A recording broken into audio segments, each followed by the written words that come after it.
Bismillahirrahmanirrahim. Assalamualaikum warahmatullahi wabarakatuh. Salam sehat, salam hebat, salam guru penggerak. Perkenalkan, nama saya Kusmiati, guru bimbingan dan konseling di SMP Muhammadiyah 3 Kaliwungu, calon guru penggerak angkatan kelima Kabupaten Kendal. Di sini saya akan menyampaikan kesimpulan dan refleksi terhadap pemikiran-pemikiran Ki Hajar Dewantoro dari modul 1.1. Pertanyaan pertama, apa yang saya percaya tentang murid dan pembelajaran di kelas sebelum saya mempelajari modul 1.1 di pendidikan guru penggerak ini? Sebelum saya mengikuti pendidikan guru penggerak, yang saya percaya bahwa yang pertama, pembelajaran berpusat pada guru. Guru yang dominan memerankan perannya di kelas. Peserta didik hanya sebagai objek pembelajaran. Kedua, peserta didik hanya menurut pada guru tanpa diberi hak bertanya atau menjawab. Ketiga, bahwa guru akan dikatakan berhasil apabila peserta didiknya mendapat nilai kognitif yang tinggi dalam bentuk angka, dan tujuan pendidikan hanyalah nilai rapot yang bagus dan mendapatkan ijazah. Pertanyaan yang kedua, apa yang berubah dari pemikiran atau perilaku saya setelah mempelajari modul 1.1 ini? Setelah saya mempelajari modul 1.1 di pendidikan guru penggerak ini, baru saya menyadari bahwa ternyata pembelajaran itu bukan berpusat pada guru, tapi lebih berpusat dan berpihak pada anak.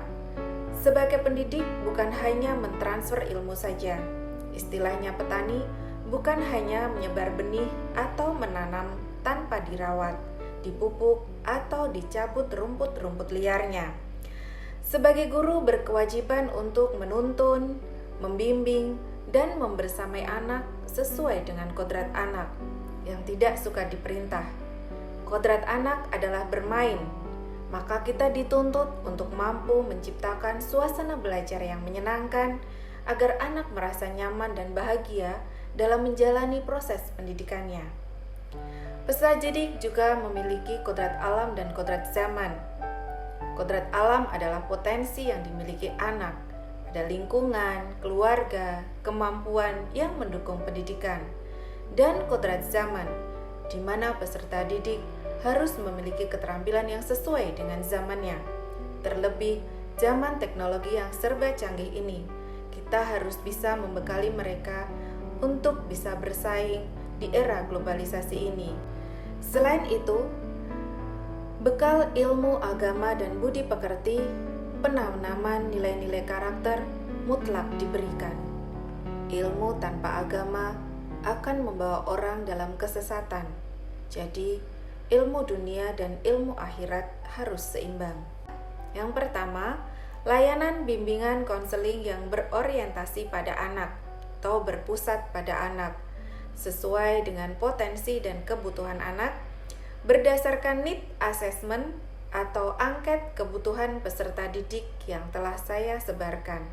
Yang kedua, saya berusaha menggunakan teknologi yang sesuai dengan kodrat zaman peserta didik saya dalam memberikan layanan pada peserta didik, terutama pada saat bimbingan klasikal, agar mereka lebih tertarik dan termotivasi mengikuti kegiatan layanan.